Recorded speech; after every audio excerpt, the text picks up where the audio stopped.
Hi, you are welcome to Arise United Devils. I'm Kingsley Aigbokaude. We have very bad news this morning as Manchester United suffer huge Rasmus Hojlund injury blow ahead of Fulham fixture. Rasmus Hojlund will miss Manchester United's clash with Fulham due to a muscular injury, and he is expected to be out for around 2 to 3 weeks. It is another huge blow for Erik Ten Hag in an injury-ridden season after it was revealed that Luke Shaw will face a number of months on the sidelines earlier this week. Hojlund has been in electric form for United and scored both goals in their 2-1 win over Luton Town last weekend. The 21-year-old has netted in 6 successive Premier League matches, the only United player to score in more consecutive games in the competition is Ruud van Nistelrooy. A club statement released on Friday afternoon reads, Rasmus Hojlund will miss Manchester United's Premier League game against Fulham on Saturday due to a muscle injury. It is expected to keep him out for 2 to 3 weeks. Ten Hag also issued another update on Hojlund when he spoke in his pre-match press conference ahead of the weekend clash with Fulham at Old Trafford. He said, "It is a small injury, 2 to 3 weeks. That's what happened. That is the risk playing at high intensity. It's not a big injury, but he has to wait now for 2 to 3 weeks." The recovery time frame predicted means he will miss next week's FA Cup trip to Nottingham Forest, as well as the Manchester Derby clash against City. Hojlund will also be at risk of missing the Premier League home matches against both Everton and Sheffield United next month. He has netted 30 times in 30 appearances for the club following his move from Atalanta last summer. Now, more on injury. Erik Ten Hag denied potential Manchester United solution because of FIFA transfer rule. Erik Ten Hag is facing a new challenge at Manchester United as he may have to finish the season without a senior left back. Luke Shaw and Tyrell Malacia are both injured, while FIFA rules means that Alvaro Fernandez can't be recalled from his loan at Benfica. Fernandez, who has previously played for Preston North End and Granada, was loaned to Benfica in January with an option for the Portuguese club to buy him. But now, with Shaw and Malacia injured, United might wish they hadn't let him go because of FIFA rules around transfers. They can't bring Fernandez back to Old Trafford.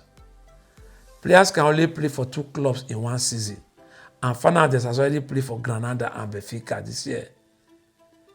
If certain conditions are met during his loan, Benfica will have to buy the 20-year-old. Even if those conditions aren't met, Benfica will still have the option to sign him permanently for a modest fee. The Spain under-21 international might have been the answer for Ten Hag after Shaw picked up a muscle injury that could keep him out of action for the next few months. Malacia was brought in to compete with Shaw in 2022, but a persistent knee problem has stopped the Dutchman from playing a single competitive game this season. Some United fans have suggested bringing back Brandon Williams from his loan spell at Ipswich Town. The 23-year-old has played more than 50 games for United, and because he has only played for Ipswich Town this time, bringing him back to Old Trafford wouldn't break any FIFA rules. But EFL rules dictate that players can also be recalled from a loan spell during a transfer window, with special dispensation required otherwise. Ten Hag's injury problems mean he doesn't have any senior option on the left-hand side of defense. But Diogo Dalot, who usually play right back,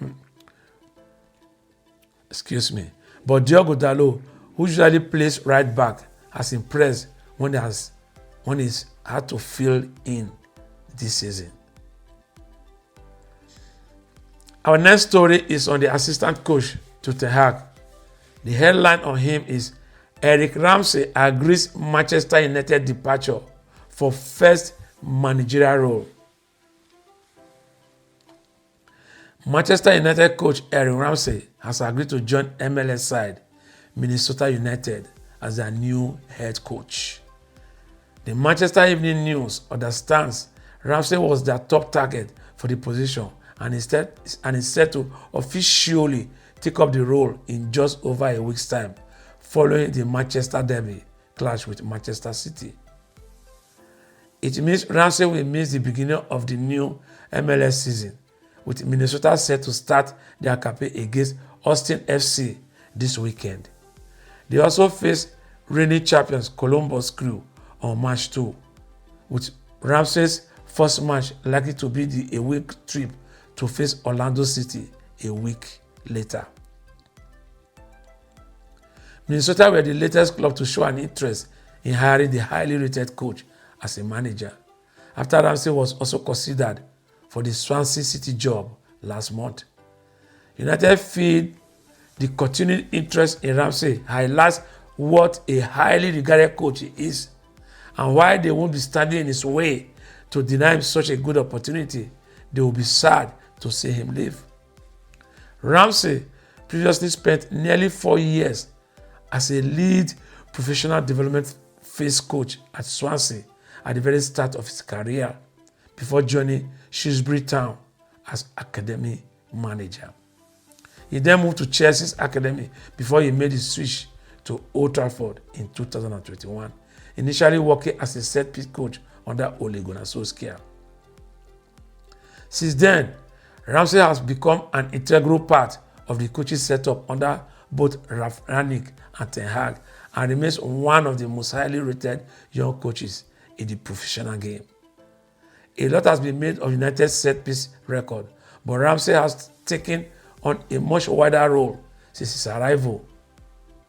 Who wanted to keep him on his backroom?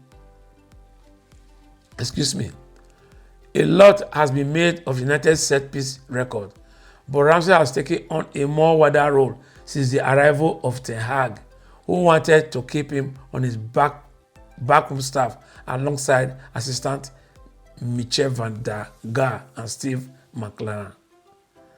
He now has a much wider remit as a first-team coach, which has seen him take the majority of training sessions alongside van der Gaar and Darren Fletcher. Ramsey also has a pivotal role in preparing the squad for matches and increased role in planning and taking sessions. Ramsey spent 6 months as part of the Welsh national side coaching staff last year, but believed the demands at United, plus the birth of his and his wife's second child, did not leave him with enough time to continue with the international commitments. He will surpass history Dynamo manager Ben Olsen, who was 33 when he was hired by DC United in November 2010 to become the youngest head coach in Major League Soccer history. Former United manager Ole Gunnar Solskjaer gives honest interview about his Manchester United tenure, in which he says some of the players stopped caring. Ole Gunnar Solskjaer believes he fulfilled his initial remit at Manchester United, but he recognizes he failed to win a trophy and that his managerial tenure ended miserably.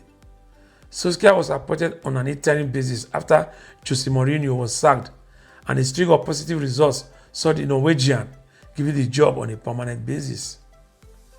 United finished third in the Premier League in Solskjaer's first full season in charge. They came second in 2020 to 2021 and also made the Europa League final against Villarreal, only failing to win the competition in cruel fashion after a tense penalty shootout. Rafael Varane, Jadon Sancho and Cristiano Ronaldo were signed in the summer of 2021 to prepare the team to challenge for the league title, but the wheels spectacularly fell off. The pressure mounted on Solskjaer, and he survived humiliating defeats to Liverpool and Manchester City at Old Trafford before being sacked after a heavy loss at Watford. Solskjaer has been out of work since he was relieved of his duties, and he recently made a visit to India to speak to United supporters and at ticketed events around the country. In an interview with National News Football, Solskjaer opened up on his time as United boss and said, "I didn't win a trophy at United, and I know that matters.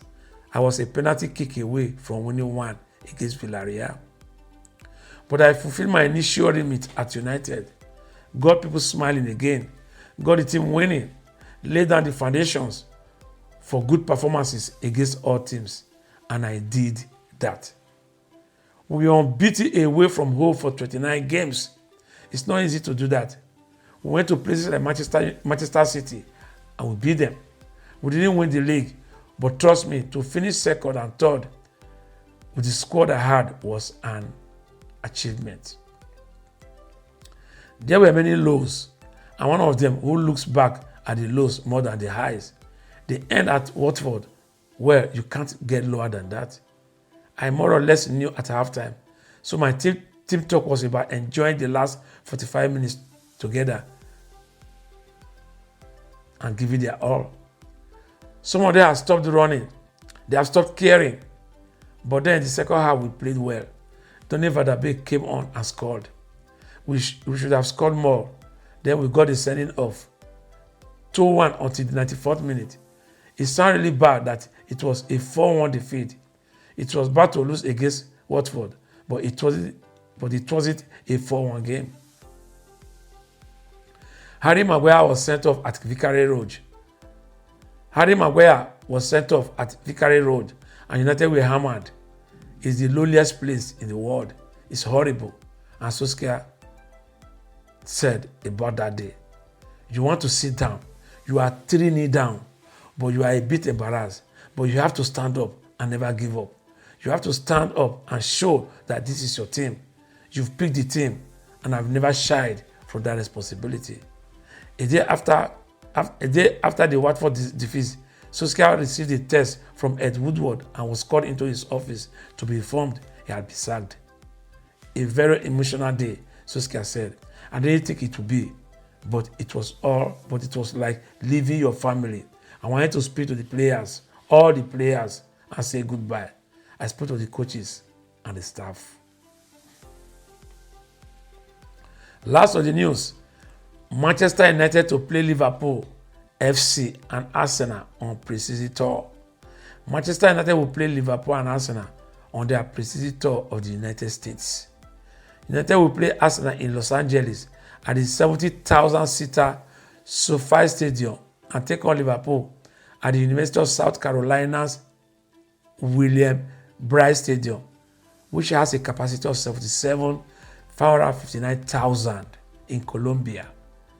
It is understood United are planning to play 2 friendlies in Europe before flying to the United States, with discussions held about matches in Edinburgh and Trondheim in Norway. The Manchester Evening News reported last month, United are also due to return to San Diego, where they were based for a week-long training camp last summer. United played Arsenal in New Jersey last year at the MetLife Stadium, which will host the World Cup final in 2026.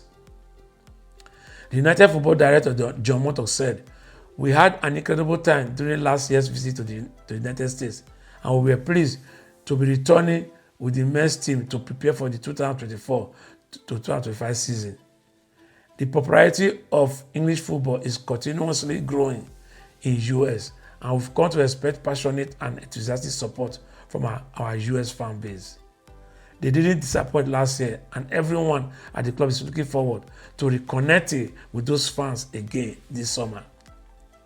Having secured some of the best sporting facilities the US has to offer, the club will create the optimal environment for the team to reconnect after their summer break and work on match fitness before the start of the Premier League season. The quality of the opponent lineup to play is at the highest level, giving the players an opportunity to gain valuable playing time and for fans to see some of the most famous teams in world football play live. As is the club's ambition, as is the club's tradition during the preseason, we are expecting this tour to not only help prepare our first team players, but also give some of our exciting up-and-coming academic talents the opportunity to experience training and play with a first team environment at some of the most impressive and historical US stadiums.